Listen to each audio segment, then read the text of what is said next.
Bom dia, então, irmãos, graça e paz. Vamos prosseguir aqui com o nosso curso. Eu queria, antes de começar, só colocar aqui com vocês o cronograma de encerramento do nosso curso. Então, nosso curso estava planejado para o dia 2/11, né, eu já fiz um planejamento final, então eu já vi que a gente vai ter que estender até o dia 9. Então, dia 9 é o fim do nosso curso. Tá? Então, nós temos 3 aulas para concluir. Tá? E aqui no dia 16/12 vai ser a minha última participação aqui na Escola Bíblica Dominical. Ainda vou vir aqui ministrar, mas não sobre o curso. Tá? Eu pretendo fazer alguns complementos, alguns apêndices aí que ficaram pendentes do curso. Eu pretendo comentar, mas já aí não tem mais obrigatoriedade dos irmãos comparecerem, só para quem realmente tiver interesse em discutir alguma coisa, ver alguns complementos.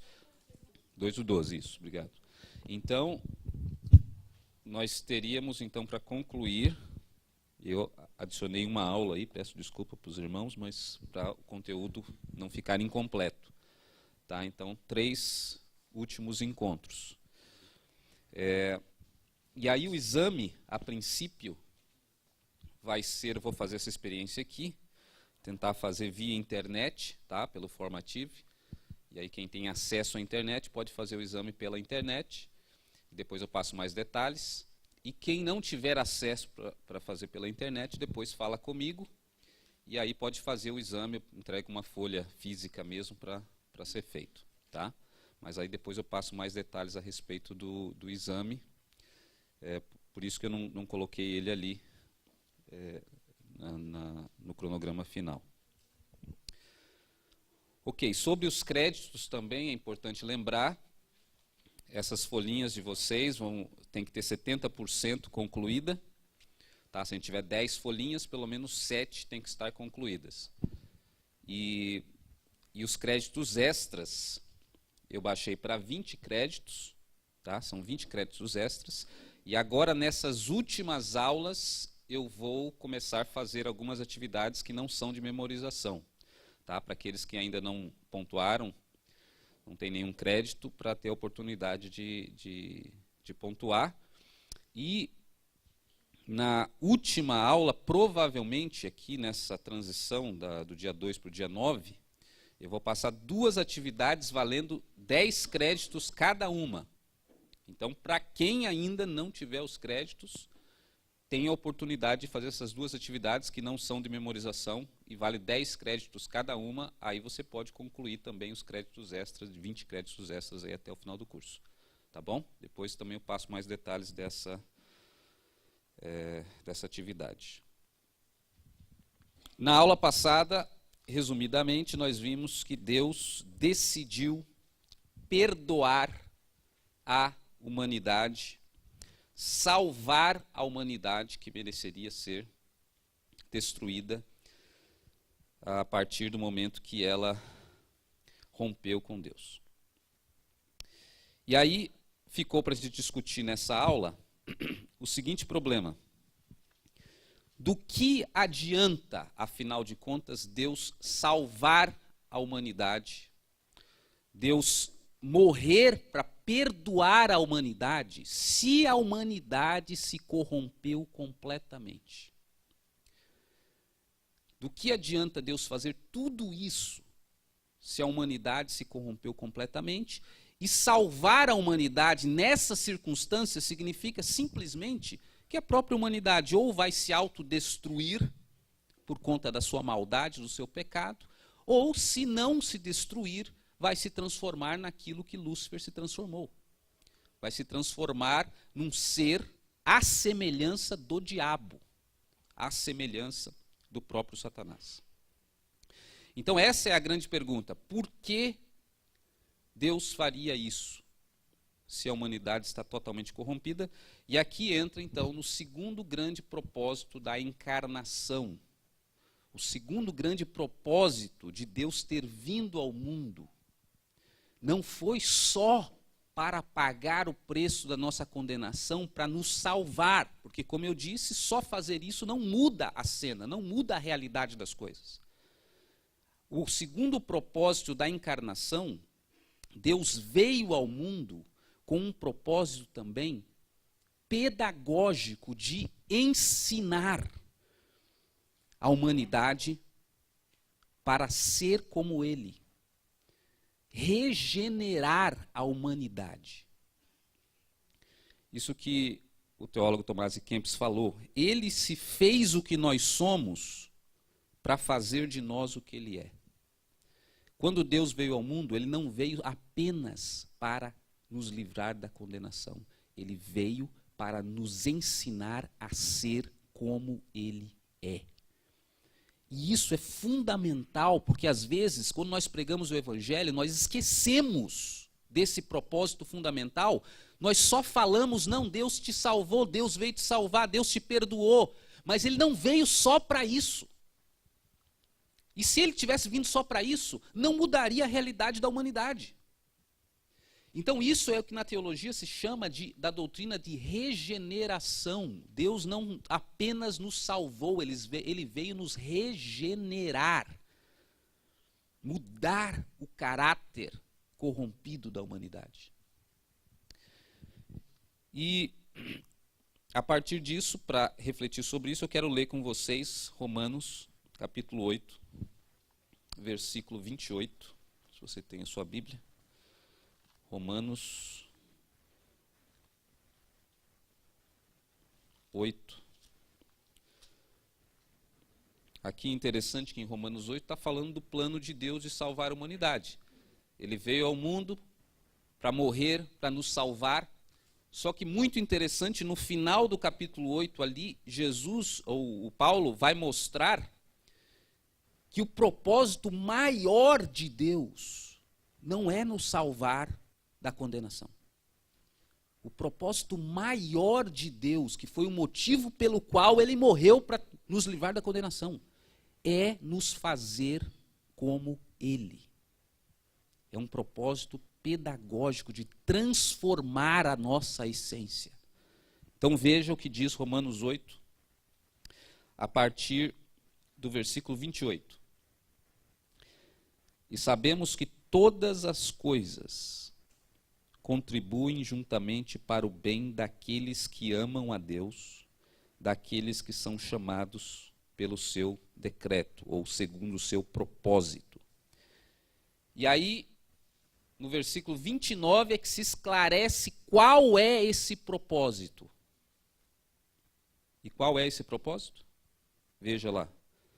Porque aqueles que de antemão conheceu, também o quê? Os predestinou para quê? Para serem conformes à imagem do seu Filho, a fim de que ele seja o primogênito dentre muitos irmãos. E aos que predestinou também chamou, e aos que chamou também justificou, e aos que justificou, a esses também glorificou. Então veja que o propósito máximo, o propósito maior da encarnação do plano de Deus é nos salvar para alguma coisa. É nos salvar, nos livrar da morte, não para continuarmos sendo o que nós somos, mas para que nós voltemos a ser aquela humanidade que ele criou no jardim. A imagem do seu Filho.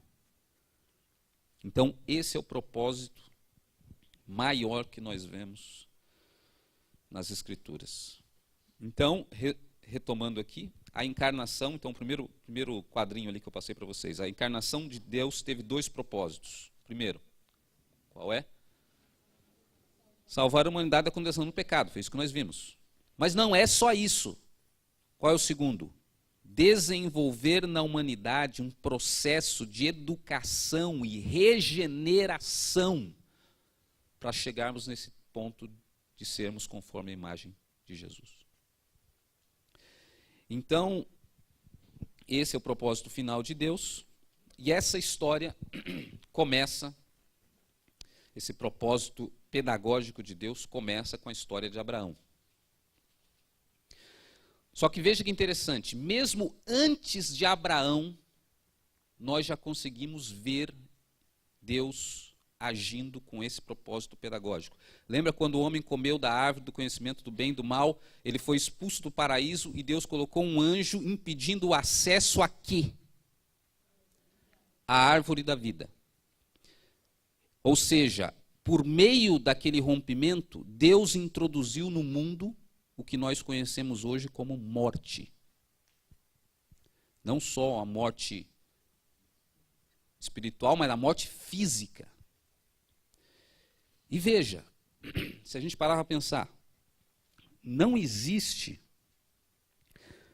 a experiência de morte, de morrer, de ser finito, é uma das ações pedagógicas que Deus fez, talvez mais poderosas que alguém poderia imaginar. Porque isso me lembra até que a história da Bíblia é como se fosse o contrário do mito de Prometeus. Vocês lembram do mito de Prometeus, lá da mitologia grega? O mito de Prometeus diz o seguinte, que os deuses, na mitologia grega, criaram os seres humanos sabendo o dia da sua morte. E porque os seres humanos sabiam o dia que eles iam morrer, eles não tinham ânimo, eles não tinham motivação para construir coisas, para fazer tudo isso que nós vemos na humanidade hoje. Porque eles sabiam que eles iam morrer.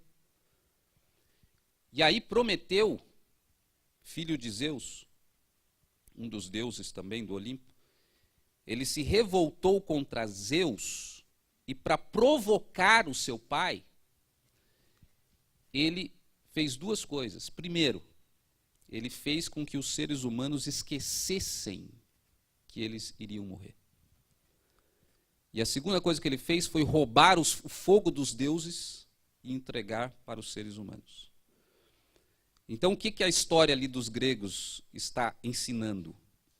Que quando Prometeu roubou o fogo dos deuses e entregou para os seres humanos, ele entregou o conhecimento, a ciência. E a partir dali, os seres humanos começaram a construir coisas extraordinárias com o seu conhecimento, com a sua ciência, surgiu toda a tecnologia ali. E ao mesmo tempo que ele entregou o fogo dos deuses, ele fez os seres humanos esquecerem que eram mortais.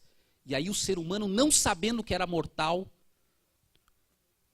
se motivou a fazer coisas impossíveis.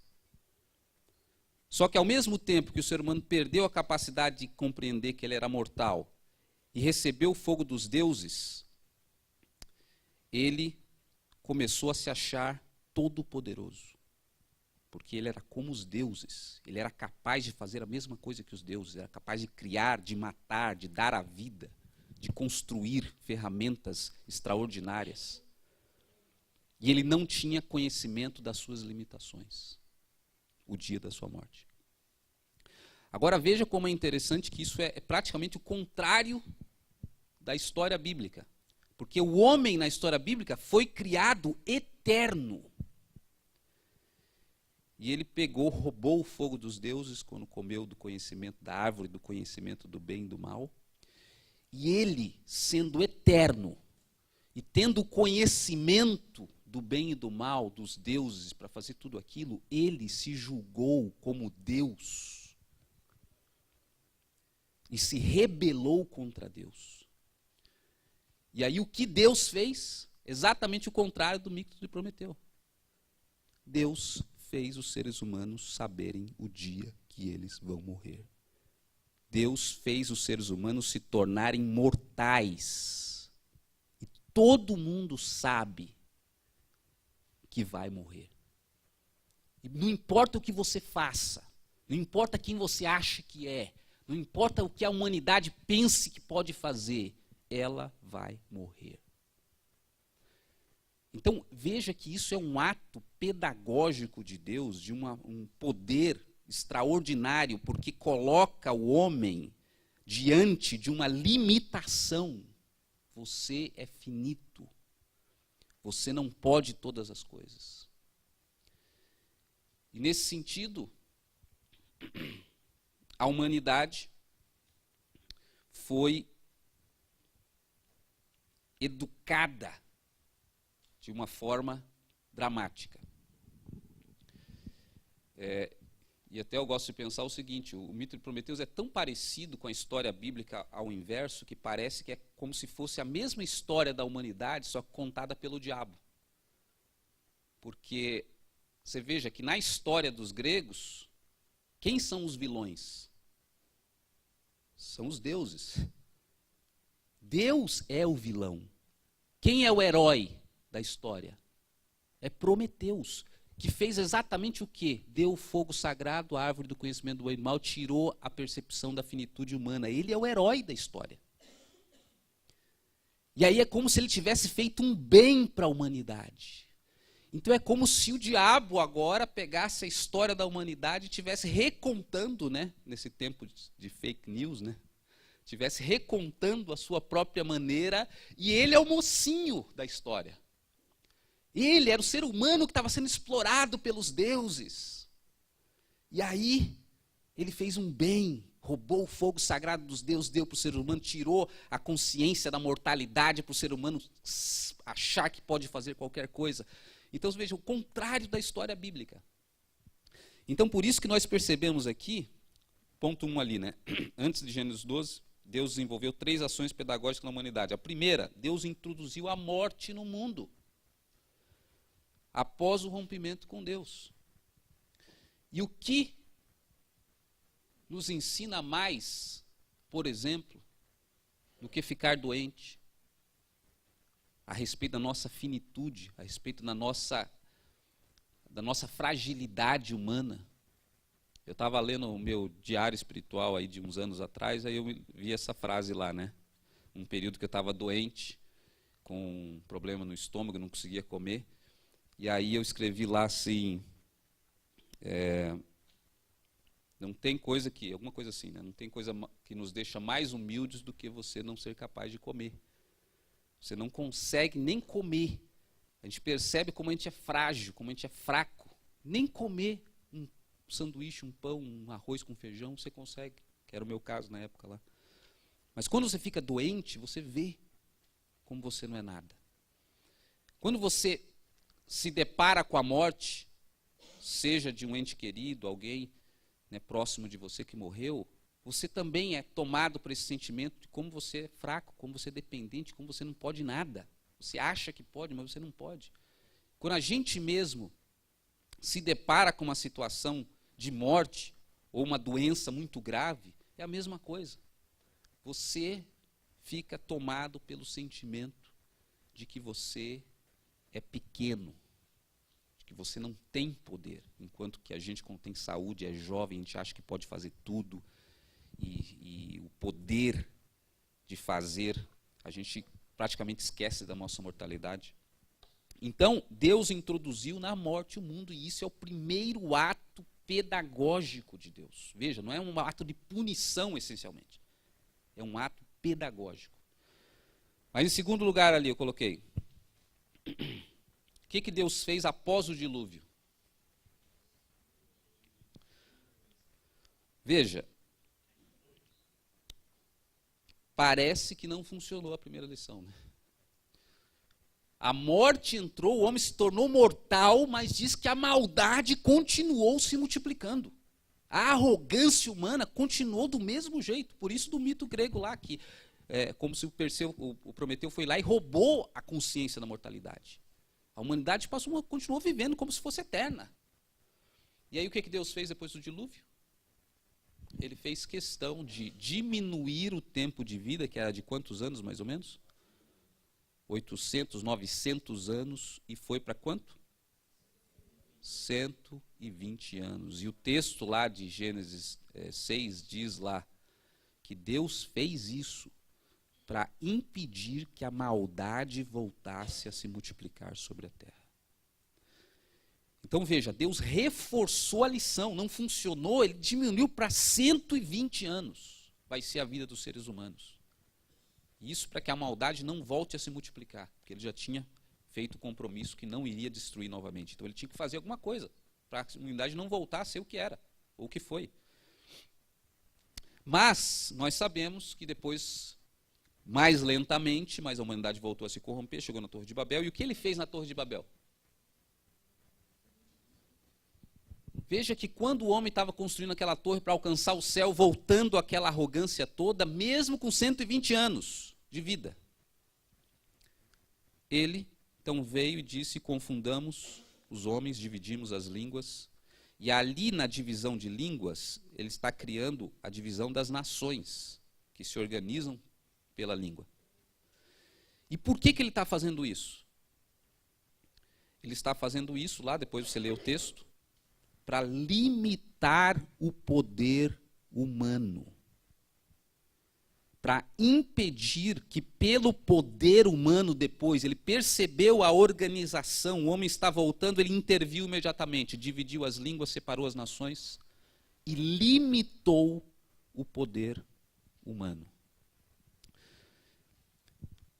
Então, essas são as 3 ações pedagógicas, às vezes, que Deus já estava fazendo antes de chegar na história de Abraão. E você já percebe, então, como Deus estava trabalhando para impedir que a humanidade se corrompesse de novo e para, de certa forma, já educar, ensinar a humanidade, ou pelo menos tentar trabalhar o caráter da humanidade. E aí, então, chega na história de Israel, de Abraão, e eu vou dar uma pausa aqui só para falar a palavra. A primeira palavra para o pessoal da reposição é regeneração. O pessoal da reposição que está escutando em casa, provavelmente, a palavra é regeneração. Então, depois dessas 3 ações pedagógicas, Deus inicia, então, aí sim, mais efetivamente, o trabalho pedagógico maior do seu plano, que é, basicamente, escolhendo uma nação. Escolhendo um homem que vai dar origem a uma nação. E aí veja como isso é um propósito pedagógico que Deus está fazendo, porque Deus não está escolhendo uma nação para preterir as outras. Lembra que Deus prometeu para Abraão: eu estou escolhendo você, vou te abençoar para quê? Para que todas as nações da terra sejam abençoadas por meio de ti. Então Deus não está escolhendo, e é bom esclarecer essa confusão de uma vez por todas. Deus não escolheu a nação de Israel como preferência em relação às outras. Ele escolheu a nação de Israel para executar o plano que ele tinha para resgatar as outras nações. Então, ele escolheu a nação. E por que é um projeto pedagógico isso? Porque, veja, quando ele escolhe a nação, um dos principais mandamentos que Deus estabelece com a nação de Israel é que eles não poderiam se misturar com outras nações. Lembram disso? Os israelitas não podiam se casar com pessoas de outras nacionalidades. Por quê? Porque o plano de Deus era tomar uma nação e produzir uma aculturação nessa nação, ou seja, impedir que essa nação fosse influenciada pelas outras, o que ia acontecer se eles se misturassem. Então Deus separa essa nação exclusivamente para ele trabalhar o caráter dessa nação. E ali eu coloquei no ponto 2 para vocês ali, ó. A nação de Israel foi escolhida para ser um sinal histórico do reino de Deus no mundo. Deixa eu explicar melhor isso para vocês. Eu não falei ainda nessa palavra reino de Deus, essa palavra que é usada pelos profetas depois, já bastante tempo depois. Mas o que era o reino de Deus? Simples. Era a realidade de uma nação que estivesse vivendo totalmente alinhada com a vontade de Deus. Isso os profetas chamam de reino de Deus. Se existisse uma comunidade de pessoas, vamos imaginar nós aqui, todos nós vivendo integralmente sob a vontade de Deus, isso aqui seria o reino de Deus. Essa aqui seria a mesma realidade que haveria ou que houve no jardim de Deus. Haveria uma outra realidade totalmente diferente do que nós imaginamos. se uma comunidade de pessoas vivessem totalmente submissos à vontade de Deus. Então, qual foi o plano de Deus quando ele pegou Israel, separou, falou, não se misture com as outras nações, e começou a ensinar o caráter dessa nação? Qual era o propósito? O propósito é que a nação de Israel se tornasse o reino de Deus na terra, o sinal histórico do reino de Deus na terra, onde as outras nações olhariam para ela e veriam algo totalmente diferente do que eles teriam visto durante toda a história. Seria o sinal do jardim no mundo, do Éden de Deus, do paraíso. E por meio dessa nação, então, as outras nações perceberiam o que é viver sob a vontade de Deus. Então, por isso Deus separou Israel, escolheu Abraão e começou esse trabalho pedagógico para que a nação de Israel fosse esse sinal do reino de Deus no mundo. E aí você começa a ler a história e entender. Você veja, quando Deus chama Abraão, ele diz o seguinte: vou te abençoar, tal, vou fazer uma grande nação, as nações da terra vão ser abençoadas por meio de você. Mas ele fala assim, ó, sai da tua terra, da tua parentela, de onde você está, e vai para onde? Ele diz, para a terra que te mostrarei. Ele diz para Abraão que terra é essa? Ele dá mais explicações para Abraão? Não. Veja, desde o início, quando Deus escolhe o patriarca daquela nação, ele já começa o trabalho pedagógico. Você vai para um lugar que eu não vou te dizer qual é. Mas você vai ter que ir mesmo assim. Ninguém entende isso se não for dessa perspectiva do que Deus está pretendendo fazer. Educar. Aí Abraão vai. Mais à frente, ele fala assim, tá, você vai ser uma grande nação. E o que tinha de errado com a mulher de Abraão? Aí, que Deus é esse? O cara faz uma promessa, primeiro me diz para ir para um lugar que eu não sei onde é, aí fala que eu vou ser pai de uma nação e me dá uma esposa estéril. Você vê, não se entende isso. A não ser que você preste atenção, Deus começou a educar a nação. Educar a quê? A depender dele. Educar, a confiar plenamente dele, que foi isso que a humanidade perdeu. Desde o momento que ele chama Abraão, ele começa a educar. A confiar plenamente no Criador. E aí ele diz, você vai ser pai de uma grande nação, você tem uma esposa estéril. Vai ter que acreditar. Vai ter que confiar. Ah, mas como que vai acontecer? Não importa. Deus está trabalhando o caráter ali do pai da grande nação. E aí ele tem um filho. E aí depois que ele tem um filho, o que acontece? Lembra? Fala, tá, agora eu quero o filho. Dá para entender uma coisa dessa? Não dá para entender se você não tiver em vista isso. Que Deus escolheu uma nação para trabalhar o caráter dela. E trabalhar para quê? Para fazer ela depender totalmente de Deus, confiar totalmente, absolutamente em Deus. Então ele fala, agora você vai me dar. Então Deus começa o trabalho pedagógico, tudo isso é pedagogia divina.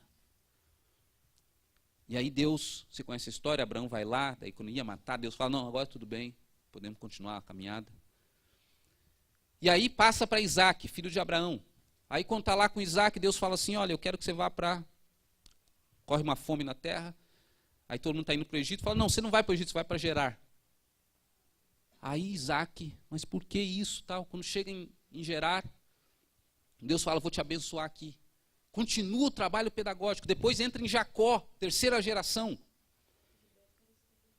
Rebeca estéril, mesma coisa. E aí quando Jacó se casa, ele ama Raquel, e Raquel é o quê? Estéril também. 3 gerações de mulheres estéreis. Esse Deus está de brincadeira? Não, ele é professor. Ele está moldando o caráter dessa nação. E aí, quanto tempo Jacó fica esperando para conseguir casar com Raquel? 14 anos, está de brincadeira. 14 anos, mas porque ele está moldando o caráter. Ele tem um propósito pedagógico para fazer uma nação que vai depender totalmente dele, vai ser o sinal histórico do reino de Deus no mundo. E aí, as 3 estéreos têm filhos, e a história continua, e Deus vai se revelando, vai se mostrando, vai mostrando o seu caráter, e os patriarcas vão aprendendo a depender de Deus. E aí vem a 4ª geração, José. E aí o que acontece com José? É vendido pelos irmãos para o Egito, fica 10 anos preso. E aí você não consegue entender o que Deus está fazendo. Ele está moldando o caráter de uma nação. 10 anos preso. E aí se torna o segundo depois de Faraó. E aí a nação de Israel se multiplica. E aí está no Egito. E aí de repente essa nação vira o que no Egito? Escravo, e permanece escravo durante 400 anos. E aí você fica se perguntando, que Deus é esse? O que ele está fazendo? Ele está ensinando. Ele está moldando o caráter, ele está regenerando, trabalhando a maldade que está enraigada na humanidade. Por meio dessa nação que é para ser o sinal histórico do reino de Deus no mundo. Para a humanidade ver o que é viver sob a dependência de Deus. 400 anos. E aí depois, Deus decide libertar. Chama Moisés. E aí quando o povo está para sair, diz que Faraó não deixa.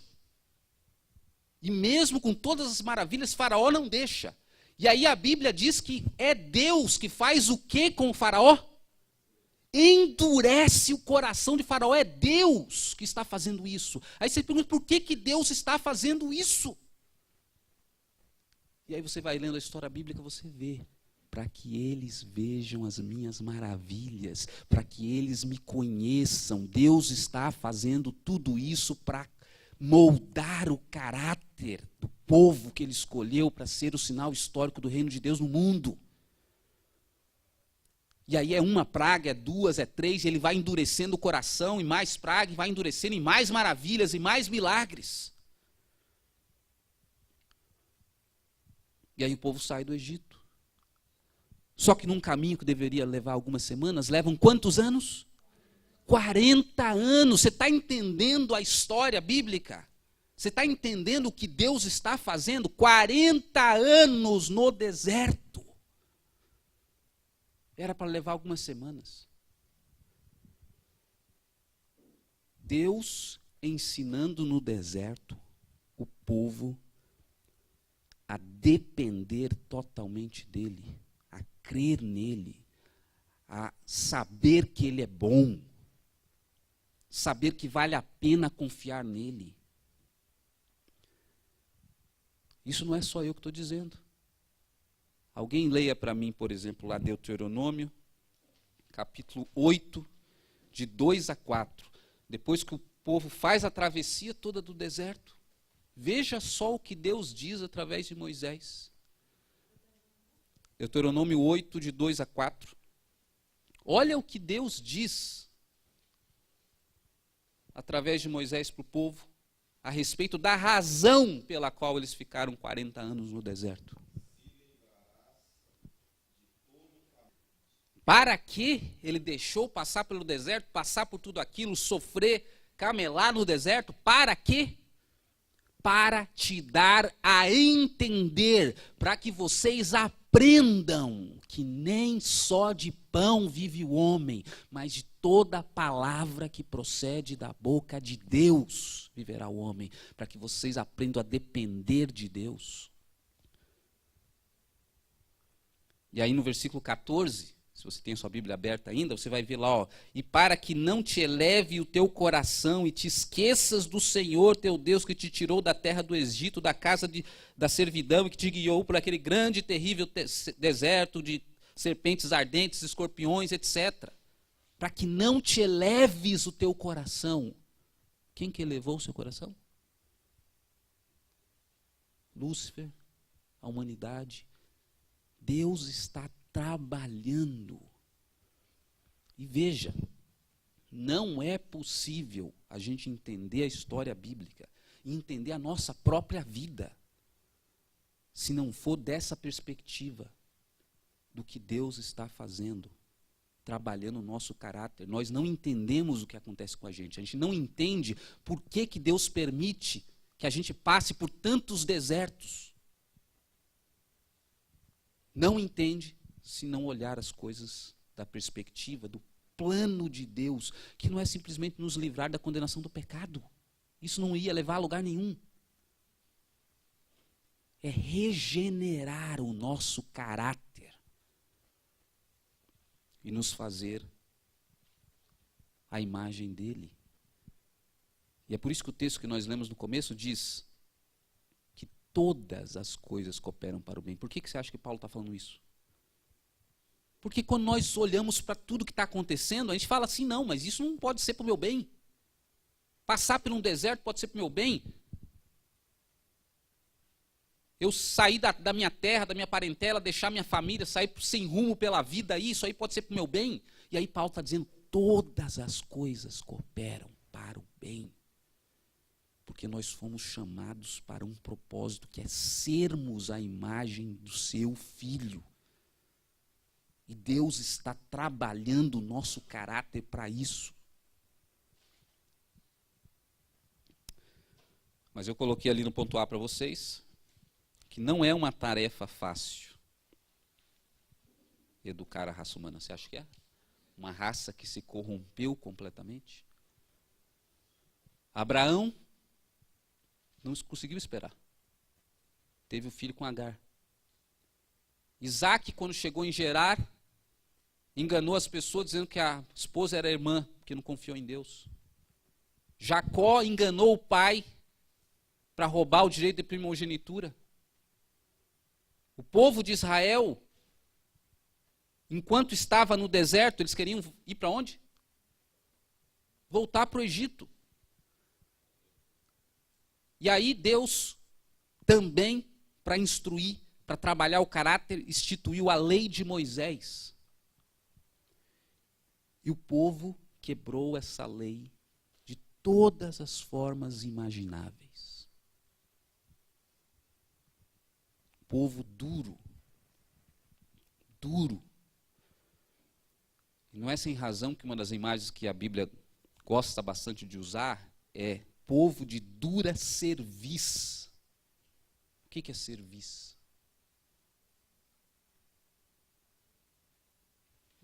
Esse músculo aqui, né, no pescoço. E por que ele está falando povo de dura cerviz? Que não se submete, não se curva, nem mesmo a Deus. E Deus tentando trabalhar o povo, e o povo de dura cerviz. Tão dura que Deus teve que apelar para medidas pedagógicas mais drásticas. Deus teve que quebrar o povo. Porque depois disso, Israel foi dominada ainda por 4 grandes impérios. Foi subjugada pelo Império Babilônico, pelo Império Persa, pelo Império Grego, pelos assírios. Foi subjugada. Deus teve que quebrar.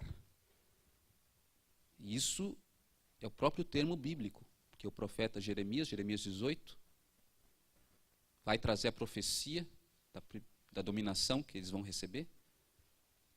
E qual é a imagem que ele usa? Na verdade, nem é a imagem, ele pega o objeto físico, concreto. Lembra? Ele pega um vaso, chega diante da congregação de Israel, e aí ele diz o que Deus está fazendo. Ele está quebrando o vaso. Porque o vaso se endureceu e ele precisa quebrar o vaso para moldar e fazer esse vaso novamente. Então Deus dizendo claramente: eu vou ter que quebrar esse povo, porque é muito dura a serviço dele. E isso me lembra, só um parênteses aqui, tem um filme bastante interessante, não sei se vocês já viram, que é Agentes, em português é Agentes do Destino, que é como se, ali não se fala nada sobre Deus, não se fala nada sobre anjos, mas quem entende a metáfora ali é como se fossem os anjos trabalhando, né? Paletó, gravata, chapéu na cabeça, né? Todos eles usam um chapéu. E os anjos trabalhando, e tem o arquiteto, o Deus que está controlando tudo, que ninguém vê no filme, ninguém sabe quem é. E aí tem uma historinha de um casal lá, e os anjos, eles simplesmente ficam coordenando as coisas para que o propósito de Deus se cumpra no final. E eles usam umas máquinas, uns computadores de mão, assim, parecendo os smartphones, para ver as trajetórias das pessoas, para impedir que as coisas que Deus não quer que aconteça, aconteçam. Então, bem legal. E aí, o problema é que tem um casalzinho ali que começa a ir contra a vontade do arquiteto. E não tem jeito, os anjos tentam convencer eles, fazendo um monte de coisa acontecer para que eles não sigam aquele caminho, mas eles sigam. Daí até que chega um momento que eles falam: ó, vamos ter que chamar o anjo, né, que não é chamado de anjo, mas o anjo chamado Hammer, que é martelo. E aí ninguém sabe, daí aparece o anjo chamado martelo, um senhor de idade assim, e aí a moça é bailarina, e aí literalmente, numa cena lá, ele quebra a perna dela para acabar com a carreira dela, porque ela está totalmente obstinada em seguir aquele caminho. Aí tem toda a história. Né? Mas isso me lembrou exatamente por isso, porque Deus chegou a um ponto que ele teve que quebrar a nação de Israel. De tão dura, de tão obstinada que ela estava no seu intento. Então, não é uma tarefa fácil educar uma raça totalmente corrompida.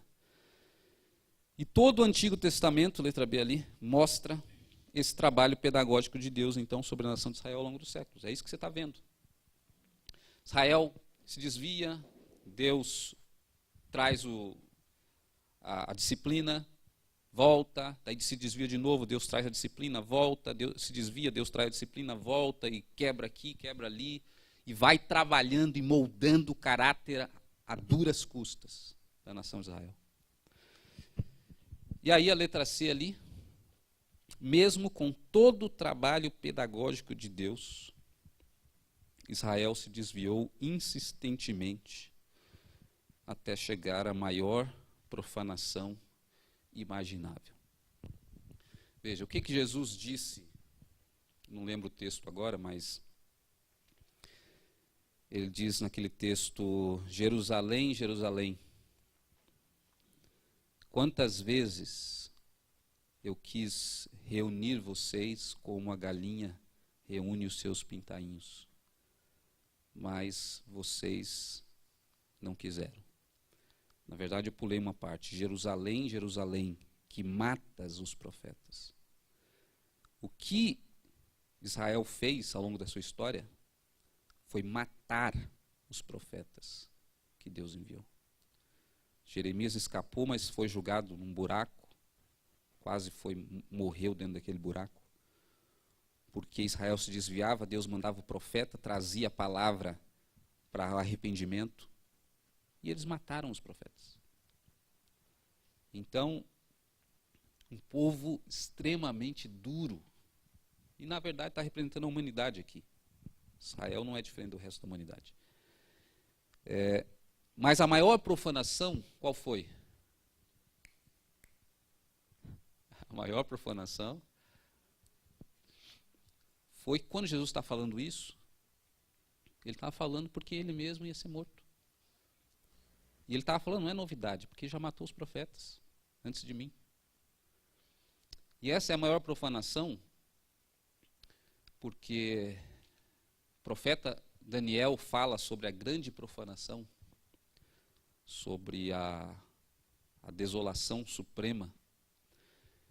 E ele, no caso, estava falando sobre o momento em que Israel foi dominada pelos gregos, e um grego, um rei terrível, chamado Etíoco Epífanes, fez a chamada grande profanação, que ele pegou para afrontar o Deus de Israel. Ele entrou no Santo dos Santos, e você sabe que o Santo dos Santos, nenhum judeu, a não ser o sumo sacerdote, era permitido entrar, que representava a presença de Deus. E Etíoco Epífanes entrou no Santo dos Santos e sacrificou no altar do Santo dos Santos um porco, que era o animal imundo, né, para Israel.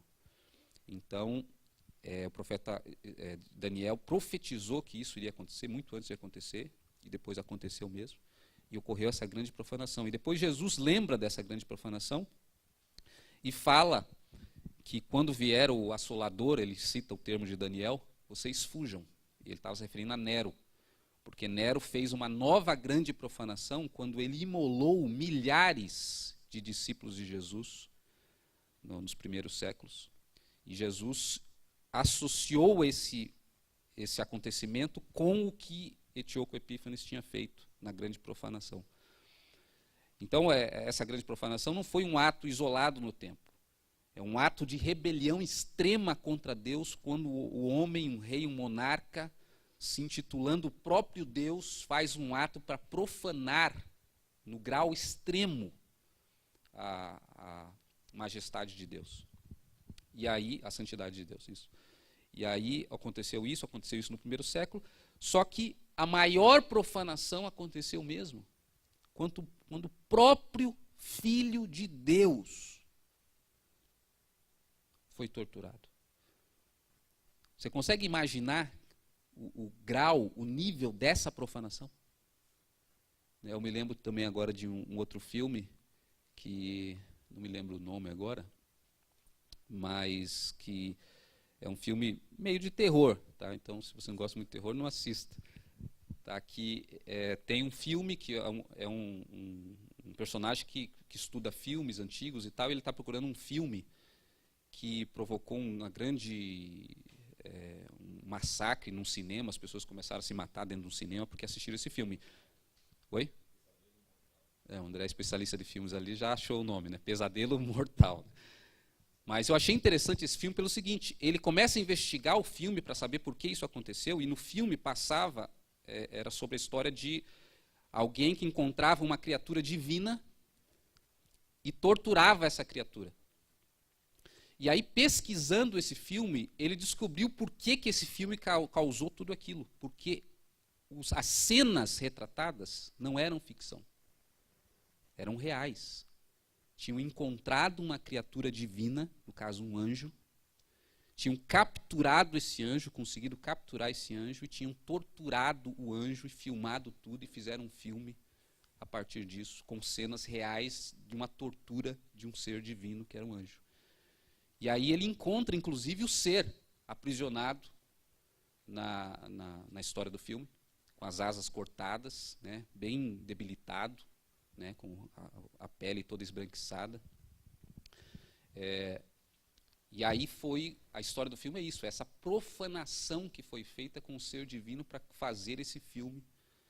Agora, o que mais me assombra é o seguinte: o cara teve toda essa ideia, e o que me assombra é saber que isso aconteceu, que isso não é ficção, que o próprio ser divino, o ser, não um anjo, veio à Terra e foi capturado e foi torturado e submetido às piores torturas e humilhações, e terminou pregado numa cruz. Então isso não é ficção, isso aconteceu e foi protagonizado pela humanidade. A humanidade fez isso, e o pior de tudo, não foi a humanidade somente, foi exatamente o povo que Deus separou para ensinar, e estava durante séculos ensinando para eles o seu caráter. E esse povo, porque foi os religiosos judeus que quiseram matar Jesus. Os romanos até estavam lavando as mãos, porque eles estavam percebendo que tinha alguma coisa de especial nesse homem. Eu não quero esse sangue em cima de mim. Jogaram para os judeus. E quando os judeus foram votar lá, votaram para crucificar Jesus. Os religiosos judeus é que quiseram matar Jesus. E por isso que eu entendo que o que o profeta Daniel chama de a grande profanação lá, a desolação da assolação, como ele chama, a maior foi a própria tortura e o sacrifício do Filho de Deus na terra. Então eu acho que nesse momento a humanidade chegou, não tinha chegado ainda. Eu acho que foi nesse momento que ela chegou no grau mais baixo da sua história, chegou mais próxima daquilo que Lúcifer se transformou no diabo, apesar de tudo que Deus estava fazendo ao longo da história da humanidade, ao longo da história de Israel. Um ato absolutamente inimaginável aconteceu. Então, mesmo com o trabalho pedagógico de Deus, Israel se desviou insistentemente até chegar, por isso eu disse ali, a maior profanação imaginável. E o terceiro ponto ali, para a gente terminar e encaminhar para a próxima aula, o projeto pedagógico de Deus atinge o seu ápice quando?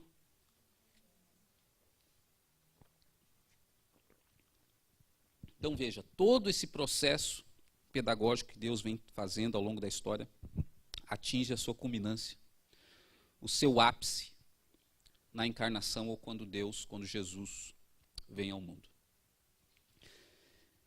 E aí você, letra A ali, Jesus veio ao mundo para quê? Não foi só para morrer e nos livrar da condenação. Ele veio ao mundo para nos mostrar o que é viver totalmente alinhado com a vontade de Deus. Jesus vem para isso, mostrar o que é a realidade da vida de alguém totalmente alinhado com a vontade de Deus. E aí é interessante, Jesus começa seu ministério e ele diz: arrependei-vos, crede no Evangelho, é chegado o reino de Deus. Ele é chegado o reino de Deus. O reino de Deus está aqui. Por quê? Porque o reino de Deus se manifesta quando alguém está vivendo totalmente sob a vontade de Deus. Ele fala: o reino de Deus está próximo, está acessível, está ao alcance de vocês. Porque onde eu estou passando, o reino de Deus se manifesta. Porque eu estou vivendo totalmente a vontade de Deus. Então ele fala: levanta-te e anda. E a pessoa se levanta. Está coxo, está com a mão mirrada, estica a mão aqui, está curada.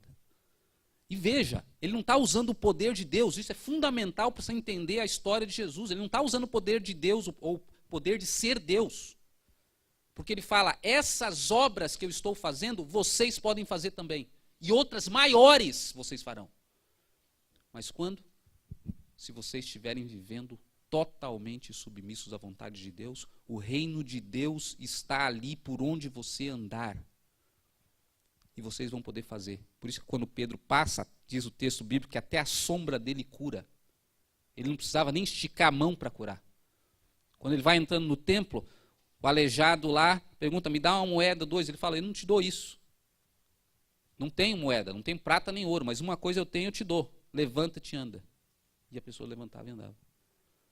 Por quê? Jesus veio mostrar a realidade do reino de Deus na terra que Israel falhou em mostrar. Porque não se submeteu a Deus. Então a culminância do propósito de Deus pedagógico de ensinar a humanidade é quando Jesus chega na terra e fala: o reino de Deus está aqui.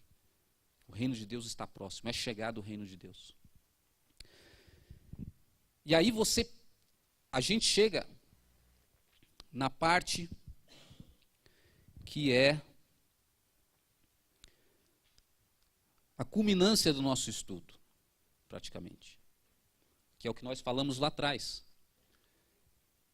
A partir do momento que nós sabemos que Deus existe, a partir do momento que nós sabemos que o próprio Deus veio ao mundo e se encarnou, a pergunta mais importante da humanidade é: o que ele ensinou? Ele agora, em pessoa, não estou falando da história bíblica. O que o próprio Deus encarnado na humanidade ensinou se torna a coisa mais importante que nós podemos imaginar na face da terra. E é isso que eu quero entrar com vocês, continuando na aula que vem, mas só para dar algumas pistas.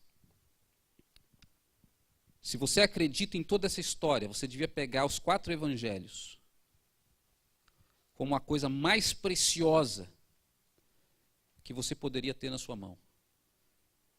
E você lê como algo que você nunca leu na sua vida, com o máximo de atenção que você poderia ter, para conseguir entender ou para tentar entender ou analisar o que Jesus, ele falou muita coisa, fez muita coisa, mas o que Jesus mais enfatizou, a tecla que ele mais bateu quando ele estava aqui na terra.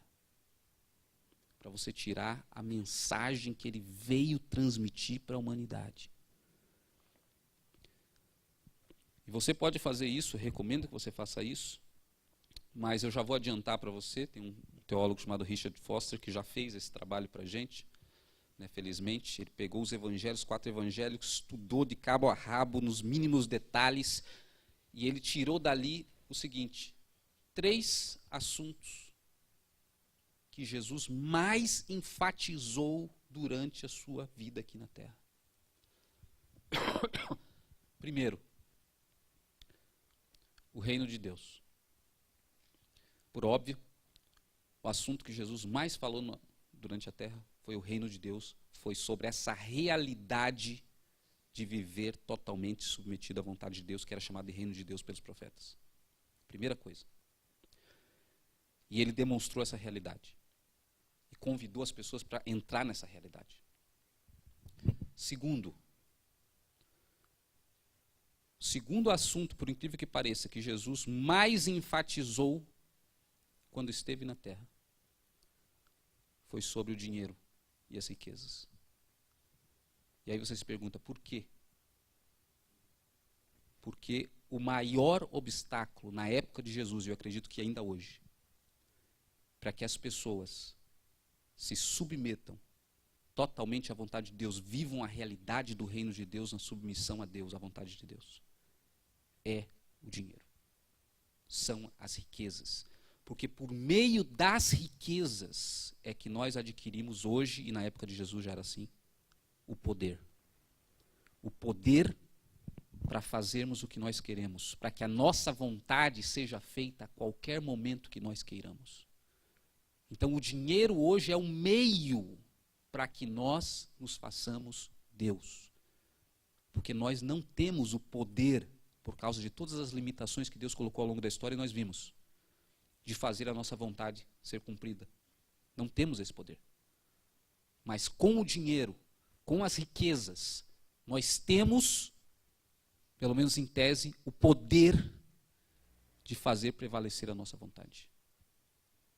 Então, por isso, no entendimento do Richard Foster, no meu também, o segundo assunto que Jesus mais falou aqui na terra foi sobre a condenação contra aqueles que buscam as riquezas, buscam o dinheiro, que o dinheiro é o primeiro lugar, que as riquezas, os bens materiais são o primeiro lugar, porque isso é o maior obstáculo ao reino de Deus, a ingressar nessa realidade de Deus ser a vontade suprema sobre a sua vida.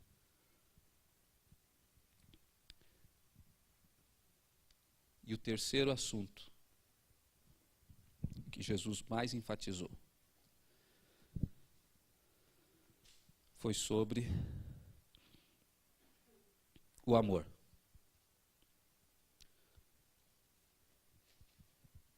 Então veja, as 3 coisas que ele mais enfatizou. Primeiro, sobre o reino de Deus, que é a realidade daquele que está vivendo a vontade de Deus. Segundo, o maior obstáculo para viver a vontade de Deus. E terceiro, o que é a vontade de Deus para a humanidade. E por isso que eu coloquei na letra B ali, Jesus veio ao mundo para nos esclarecer em definitivo o que é a vontade de Deus. O mistério oculto que Paulo fala que estava oculto desde os tempos eternos. A fonte da vida divina. O fundamento da felicidade original, ou que sustenta, ou que sustentava os alicerces do jardim que Deus criou. Ele veio para mostrar, e a Bíblia chama isso de mistério, porque isso não estava claro no Antigo Testamento, nas revelações do Antigo Testamento. E quando Jesus vem, ele vem para esclarecer de forma absoluta o que é essa vontade de Deus que alicerçou o jardim desde o início. E é por isso que no próximo aula nossa nós vamos falar sobre essa realidade do que é a vontade de Deus do amor. A segunda palavra-chave, portanto, é amor. Então vamos orar e concluir por hoje. Senhor, te agradecemos por esse estudo. Bastante informações, mas te peço que o Senhor nos ajude a compreender, a assimilar essas verdades que o Senhor nos transmitiu. E eu te peço que nos ajude também nesses últimos encontros, para que o Senhor possa nos mostrar claramente os propósitos que o Senhor tem para a nossa vida. É o que nós oramos, agradecidos, em nome de Jesus. Amém.